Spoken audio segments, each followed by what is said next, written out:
Bonjour Igal Binoun. Bonjour Elie. Alors, merci de nous recevoir chez vous. Si je vous présentais en quelques mots à nos télé-internautes spectateurs, Oui, je dirais que vous êtes historien, d'accord? Et vous avez à votre actif deux doctorats.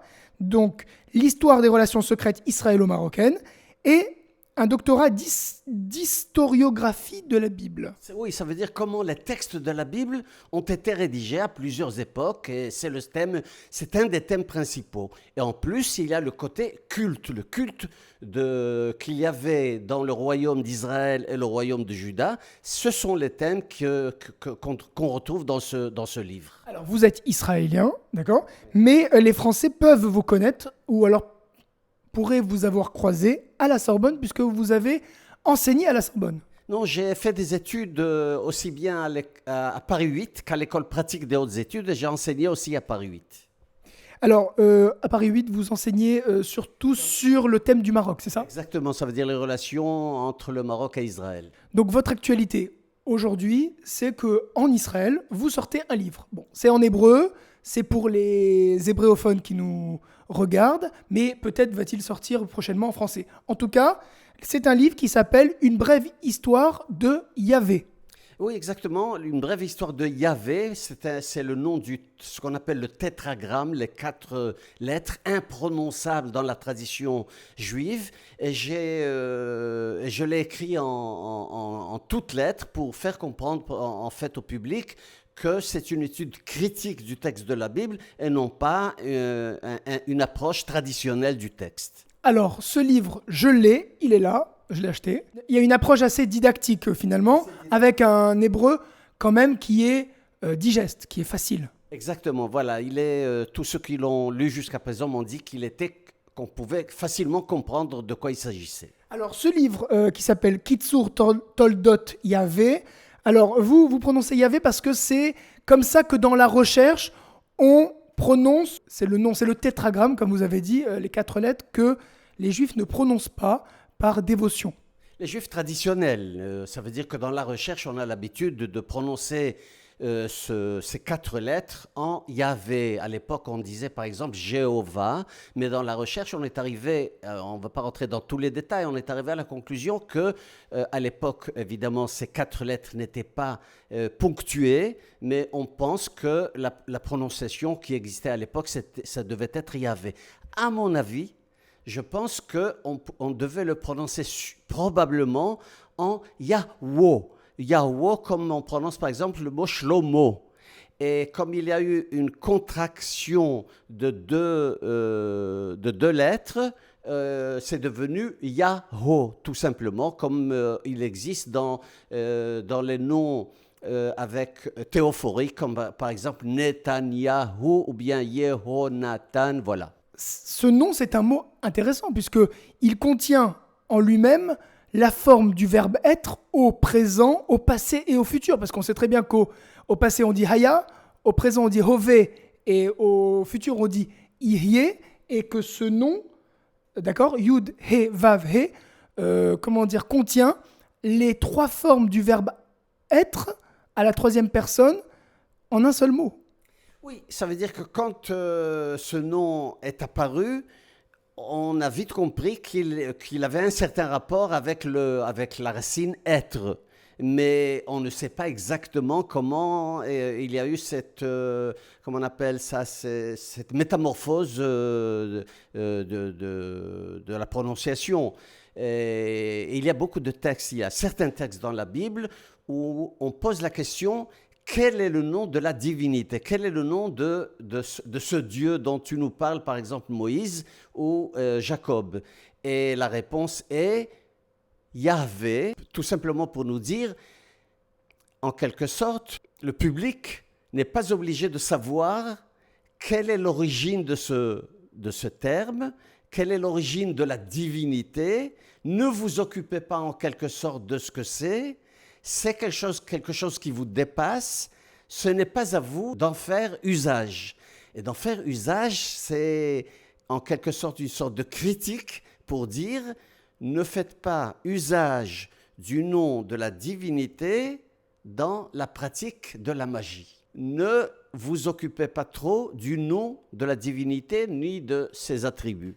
En tant que chercheur sur la Bible, comment vous est venue un petit peu cette volonté de vous attaquer à un texte aussi énorme, aussi monumental que la Bible?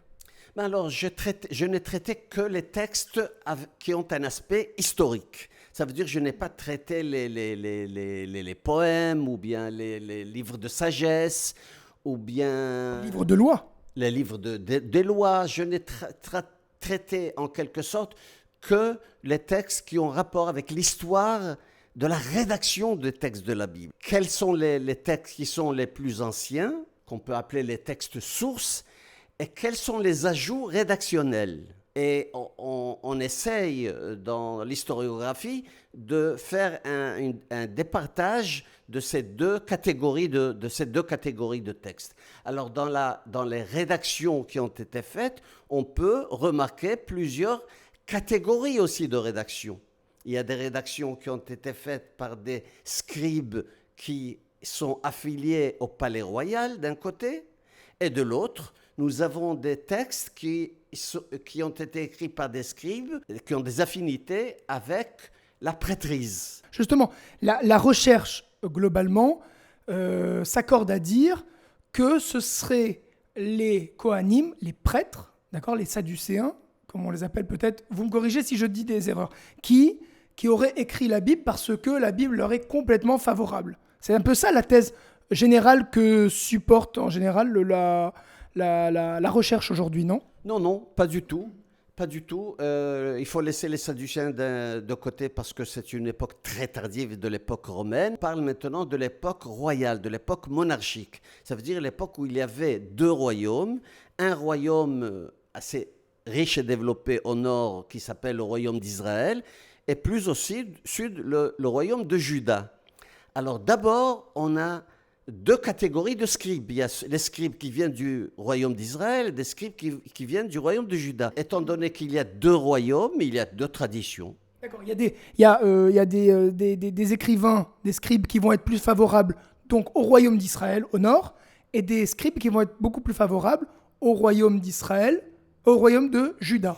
Avec un antagonisme entre les deux. Parce qu'à un certain moment, et c'est ça un côté incroyablement beau de cette histoire, on retrouve les scribes israélites et les scribes de Juda à partir du 7e siècle, à l'époque du roi Ézéchias ou peut-être de Ménaché. On les retrouve tous à Jérusalem. Et ils vivent ensemble, et là ils commencent à rédiger les textes de la Bible, à les retravailler. Et là, on voit déjà un antagonisme entre les deux catégories de scribes et ce qu'on appelle des controverses, des sortes de controverses entre les deux. Ça veut dire, par exemple, si je peux donner un exemple, on parle du roi David, qui existait peut-être il y a 300 ans avant, dont on ne se rappelle plus rien, pratiquement plus rien du tout. Et les scribes judéens sont très favorables à David. Les scribes israélites sont tout à fait opposés, tout à fait contre le roi David, et ils écrivent des textes contre lui. C'est pour ça que quand on lit la Bible, parfois David est encensé par le texte biblique, parfois il est rendu quelqu'un de mauvais, de cruel. Exactement. Et c'est ça qui fait l'intérêt de ces textes de la Bible, parce que les personnages ne sont pas uniformes. On voit des côtés tout à fait opposés, ce qui permet aussi, parce que si on n'avait qu'un seul scribe qui écrit sur le roi David une sorte d'apologie, on ne comprendrait rien à ce texte. Alors que quand on a des textes qui sont opposés, la recherche biblique est capable d'en tirer des conclusions et peut-être savoir quelque chose sur ce qui s'est passé à l'époque de la rédaction de ces textes, par exemple à l'époque d'Ézéchias ou à l'époque de Ménaché. Si on devait résumer un petit peu, c'est que déjà, la Bible pour vous, ce n'est pas un livre. Bon, je pense que pour beaucoup aussi, c'est pas un livre, c'est une bibliothèque, vous dites. Zot zelo sefer, zot sifria. On a tendance à parler du livre de la Bible. Ce n'est pas un livre, il faut le comprendre d'avance. Ça veut dire que ce n'est même pas une bibliothèque, mais ce sont des archives qui contiennent des textes historiques, des livres de sagesse, des lois, des poèmes, des louanges, et donc des catégories tout à fait différentes, et il faut savoir faire la part des choses. Ensuite, nous savons maintenant pertinemment qu'il n'y a aucun des livres qui forment actuellement la Bible, qui ont été écrits du début jusqu'à la fin par un seul écrivain et à une seule époque. Donc c'est assez compliqué. Et le travail historiographique est d'être capable de faire la part des choses et de comprendre qui a écrit quoi et pourquoi, et ainsi comprendre les objectifs de ceux qui ont écrit ces fragments de textes qui ont été compilés à plusieurs époques par plusieurs rédacteurs. Vous avez parlé par exemple des prêtres, c'est uniquement une catégorie. Alors justement, le point de départ de votre réflexion commence sur cet épisode relaté dans les Rois et aussi, je l'ai remarqué, dans les hagiographes, dans les écrits, dans les Ktuvim, qui est cet épisode qui raconte que c'est Shaphan, l'intendant du roi Yoshiaou, qui est scribe, d'accord, et qui trouve, lors de la réfection du temple de Jérusalem, un rouleau de la Torah. Torah, il faut le prendre vraiment au premier sens du terme, c'est-à-dire la loi, ce rouleau de loi, correspond au 5e livre du Pentateuque, c'est Dvarim, le Deutéronome. C'est là que votre réflexion commence. Est-ce que vous pouvez nous en dire davantage ? Alors c'est un point d'ancrage pour mieux essayer de comprendre l'historiographie des textes. Ça veut dire comment les textes ont été écrits et aussi comprendre l'histoire de ces deux royaumes. On peut comprendre que nous avons 3 personnages principaux. Nous avons le roi, ces 3 personnages, ils représentent aussi 3 pôles d'attraction, 3 forces politiques. Le roi avec son palais, le prêtre, il n'y avait pas de grand prêtre à l'époque. Chilkiyahu et le scribe. Alors, ces 3 personnages sont impliqués dans ce qu'on appelle la découverte d'un livre très ancien, qui n'a pas été un livre très ancien, qui a été probablement écrit à la même époque, vers 622 avant l'ère chrétienne. On a trouvé ce livre, Chilkiyahu a trouvé le livre, il l'a donné au scribe Shaphan, qui sait lire, il l'a lu, et qu'il l'a lu au roi, qui probablement ne savait ni lire ni écrire. On ne sait pas exactement, mais c'est ce qu'on peut comprendre.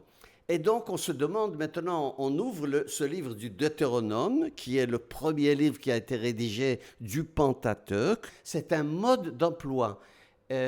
Horaot. On donne Torah qui est voisin du mot Hora'a. On prétend que c'est un livre très ancien. La recherche actuelle sait, depuis déjà le 19e siècle, que ce livre a été écrit à l'époque de Josias. On se demande qui a écrit ce livre. Alors, ce qu'il faut faire, c'est de le lire. Alors, quand on lit ce livre, on peut remarquer des choses très intéressantes pour essayer de comprendre qui a écrit le livre du Deutéronome. C'est une question primordiale pour tout comprendre. Et c'est un sujet que j'ai beaucoup traité dans ce livre. Le rédacteur qui parle dans ce livre, il n'est pas très favorable aux prêtres et à la prêtrise, ni aux Kohanim par rapport aux Lévites, ça veut dire leurs serviteurs. Il est plutôt favorable aux serviteurs, mais contre l'hégémonie de la prêtrise. Ça veut dire que ce n'est pas un prêtre qui a écrit ce livre.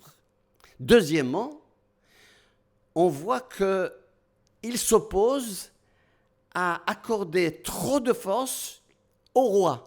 Il ne doit pas avoir beaucoup de chevaux, ni de femmes, ni de richesses. Ça veut dire quelqu'un qui critique la force du roi. Donc ce n'est pas le roi Josias qui l'a écrit, ce n'est pas Chilkiyahu le prêtre qui l'a écrit. Qui pourrait l'écrire? Celui qui sait écrire, c'est Shaphan, à mon avis.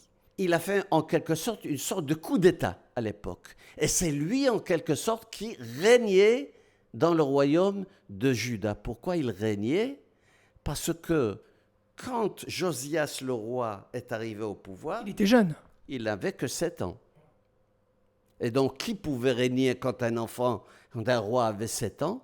C'est son précepteur, c'est celui qui écrivait les textes. Et donc, à mon avis, Shaphan, c'était le vrai roi à l'époque de Josias. Josias n'était qu'une petite marionnette entre les mains de Shaphan. Vous vous étonnez que dans le texte biblique lui-même, on présente Shaphan en rappelant, en évoquant ses parents et ses grands-parents. Et vous dites, et vous vous étonnez, mais comment se fait-il que pour un intendant de roi, le texte biblique s'épanche autant sur ses antécédents? Et donc, il faut maintenant se poser la question, qui est ce Shaphan? Alors, si on fait une recherche... Shaphan, ça veut dire un lapin. Un lapin, on dit aujourd'hui Arié ou bien Zéef, ce sont des noms d'animaux plus sauvages, mais pourquoi pas un lapin? Il faut essayer de trouver ses origines. Alors, il s'avère, en faisant une recherche précise, ponctuelle, on peut arriver à la conclusion que l'origine de Shaphan n'est pas judéenne, mais que ses grands-parents, probablement, sont venus du royaume d'Israël. Ça veut dire que ce sont des Israélites et non pas des Judéens. Déjà, nous avons un point d'ancrage. Deuxièmement, on sait que c'est un Israélite, mais il était opposé à tous les rois israélites. Il les détestait. Il détestait aussi les sanctuaires israélites et surtout le sanctuaire principal qui se trouvait dans le royaume d'Israël, qui est Beth-El. C'est un Israélite, il déteste les rois israélites, il déteste Beth-El. On arrive facilement à la conclusion qu'il y avait un autre sanctuaire, pas moins important à l'époque, dont le texte biblique nous en parle, c'est le sanctuaire de Shiloh. Donc c'est un shiloniste opposé à Beth-El, opposé à tous les rois d'Israël qui habitent Jérusalem, sous le roi Josias, qu'il a en quelque sorte intronisé lui-même. Et donc, à partir de cette image, de cette situation que nous avons à la fin du 7e siècle de l'ère chrétienne, dans le royaume de Juda, qu'on peut essayer de comprendre comment les textes de la Bible ont été rédigés. On a bien compris un petit peu les tenants et les aboutissants de Kitsur Toldot Yahvé. Aujourd'hui, quelle place tient la Bible en Israël? Elle tient une très mauvaise place. Ça veut dire tout ce qu'on apprend à l'école primaire, à l'école secondaire, c'est un aspect, disons, assez banal de la lecture du texte. Un aspect, disons, pas tout à fait traditionnel, mais qui n'est pas assez critique. Ça c'est à l'école. Mais je vous parle...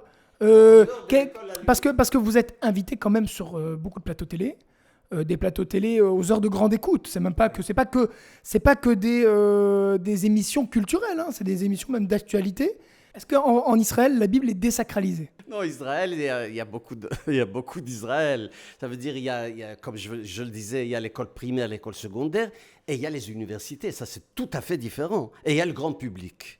Alors, si on commence par exemple par les universités, alors là, on fait la recherche telle qu'elle se fait dans tout le monde, avec tout le savoir que nous avons sur toutes les civilisations environnantes pour comprendre le texte biblique. On ne peut pas comprendre le texte biblique sans comprendre l'histoire et la civilisation akkadienne, assyrienne, babylonienne, perse, égyptienne évidemment.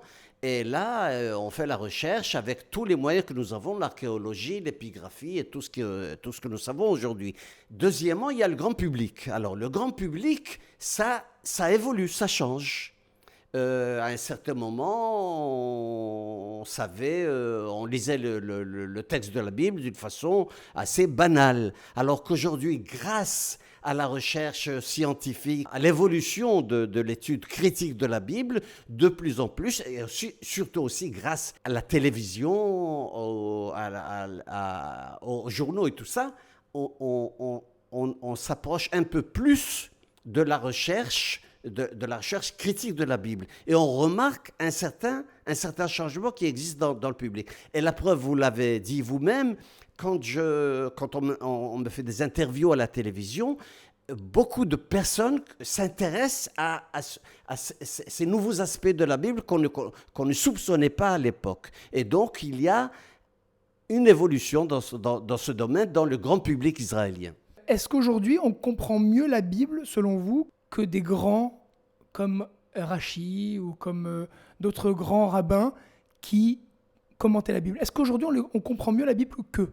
Il n'y a pas à comparer. On ne peut pas accabler Rachi ou Maïmonide ou Ibn Ezra ou Rabbi David Kimchi d'avoir tout ce que nous savons dans le domaine archéologique ou dans le domaine linguistique ou dans le domaine des civilisations égyptiennes, assyriennes, babyloniennes, perses. Évidemment qu'ils étaient très évolués par rapport à leur temps, évidemment. Ils ont compris des choses, ils se sont posés des questions. C'est ça l'essentiel. Parce qu'au moins, il faut être capable de poser des questions et essayer de trouver des réponses. Alors, selon les connaissances de leurs époques, ils étaient très évolués. Mais évidemment, aujourd'hui, nous avons plus de moyens qu'au Moyen-Âge. Le monde a évolué dans tous les domaines, pas seulement dans le domaine de la Bible. Est-ce qu'il reste encore des passages de la Bible ou des mots qu'on ne comprend pas? Non seulement il y a des mots qu'on ne comprend pas, mais il y a des mots qu'on a l'impression de comprendre, mais qu'en fait on ne comprend pas. Et c'est pas seulement le mot, c'est pas seulement le texte, c'est pas seulement la phrase, mais la façon de penser des anciens Israélites et Judains. On a tendance automatiquement à penser comme s'ils étaient comme nous, alors que dans certains domaines, pas dans tous les domaines évidemment, mais ils devaient être différents.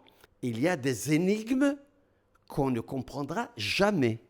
Il y a des choses, il y a des faits et des gestes qui se sont déroulés, que nous aurions bien voulu connaître et savoir, mais qu'on ne saura jamais. Et il faut accepter la non-connaissance des choses. Parce que, en général, qu'est-ce qui se passe? Quand on ne comprend pas quelque chose, quand on ne sait pas quelque chose, quand on ne sait pas qu'est-ce qui va se passer après la mort, on s'invente des histoires. On comble les lacunes. Et alors on les comble chacun à sa façon. La recherche, elle accepte qu'il y a des choses qu'on ne comprend pas, qu'on ne comprendra pas non plus dans le futur. Donc j'invite ceux qui nous regardent et qui ont une maîtrise quand même de l'hébreu à lire ce livre. Peut-être qu'il arrivera prochainement en français, on ne sait pas. Juste peut-être avant de se séparer, vous dites quand même dans ce livre, le judaïsme est né après la destruction du deuxième temple, d'accord ? Et donc, pendant cette période du premier temple, du deuxième temple à Jérusalem, il s'agissait plutôt d'un polythéisme qu'un monothéisme, comme on aime à le dire dans les livres d'histoire, et comme il est communément admis. Voilà, exactement. Alors, il faut comprendre que tant qu'il y avait un temple, des temples, avec des sacrifices animaux, avec du sang, avec beaucoup de bêtes, avec beaucoup de personnes qui viennent faire ces sacrifices sanguins, on peut difficilement parler d'un judaïsme. Donc je fais une séparation entre le culte qui existait à l'époque que traitent les livres de la Bible d'un côté, ça veut dire jusqu'à la destruction du temple par les Romains en 70, et ce qui s'est passé après. Alors, à partir du moment où il n'y a plus de temple, plus de sacrifices, il y a autre chose. C'est là, à mon avis, où a commencé le judaïsme, sans temple, sans sacrifice, sans idole à l'intérieur du temple de Jérusalem, avec un côté abstrait de la divinité et avec un aspect universel de cette divinité. C'est ça le judaïsme. Alors qu'auparavant, quand on cherche d'une façon très approfondie dans tous les textes de la Bible, sans exception, nous ne trouvons jamais, dans aucun cas, qu'à l'époque monarchique ou à l'époque royale, il y avait une croyance monothéisme. Il y avait beaucoup de divinités qui étaient présentes dans ces deux royaumes et dans le temple de Jérusalem. Dans tous les temples, il y avait des idoles devant lesquelles on se prosternait et on sacrifiait à côté de ces idoles. Et donc, les textes bibliques ne parlent jamais d'une seule divinité. À la rigueur, vous avez parlé du livre du Deutéronome, il parle d'un seul Yahvé. Shaphan, à l'époque de Josias, a dit que le seul Yahvé légitime était celui qui était à Jérusalem. Alors donc, quand on lit « il n'y a qu'un seul Yahvé », ça ne veut pas dire qu'il y a qu'une seule divinité, mais au contraire qu'il y avait un antagonisme entre plusieurs Yahvé, ceux d'Israël et ceux de Juda. Vous dites que quand la Bible parle d'autres divinités, ou alors de manière imagée, parle de Dieu de manière imagée au pluriel, pour vous, il faut lire ça au pied de la lettre, c'est-à-dire qu'il y aurait vraiment plusieurs dieux qui ont des noms propres. Alors, Yahvé, c'est un nom propre. Elle, c'est un nom propre. Elle est un dieu très ancien qui est connu dans tout le proche, dans l'Asie occidentale, l'Occident asiatique. Ça veut dire du nord de la Turquie jusqu'en Philistie. Yahvé est un nom propre de divinité. Asherah est un nom propre. Dagon est un nom propre. Baal est un nom propre. Et il y a des noms génériques comme Elohim. C'est le nom des divinités. Au pluriel. Au pluriel aussi. Ça veut dire on peut comprendre que c'est une civilisation polythéiste. Donc il y avait plusieurs dieux légitimes, aussi bien dans le royaume d'Israël que dans le royaume de Juda.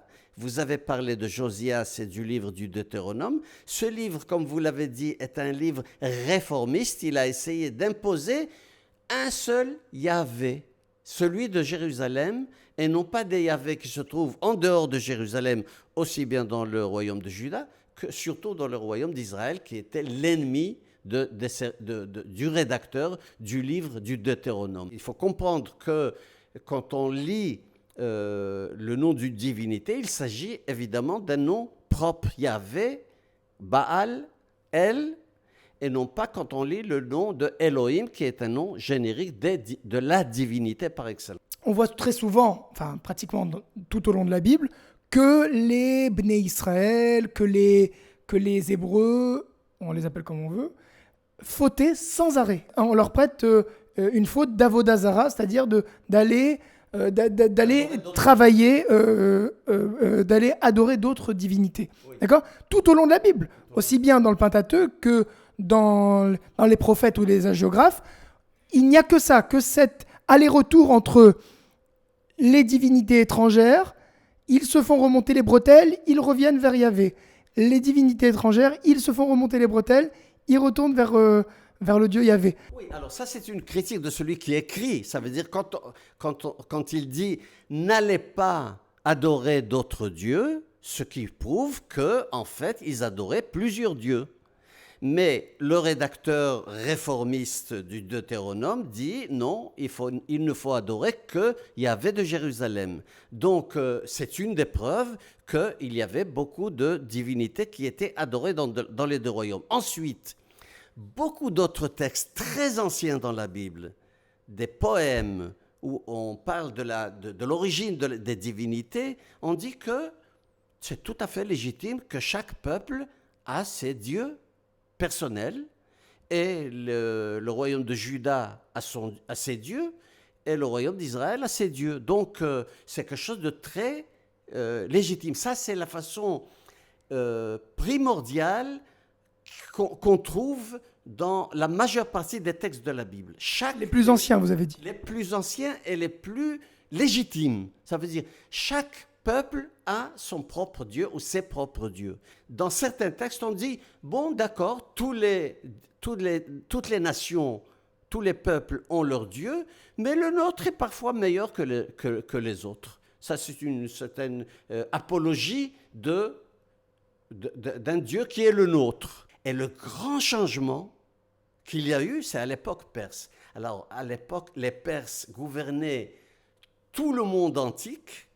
Leur Dieu à eux est devenu un Dieu universel, parce qu'il gouvernait tout le monde, et il a influencé le passage entre le polythéisme qui existait à l'époque vers un certain monothéisme, ça veut dire une seule divinité qui est universelle, qui est presque abstraite parce que les Perses n'avaient pas beaucoup de temples et d'idoles.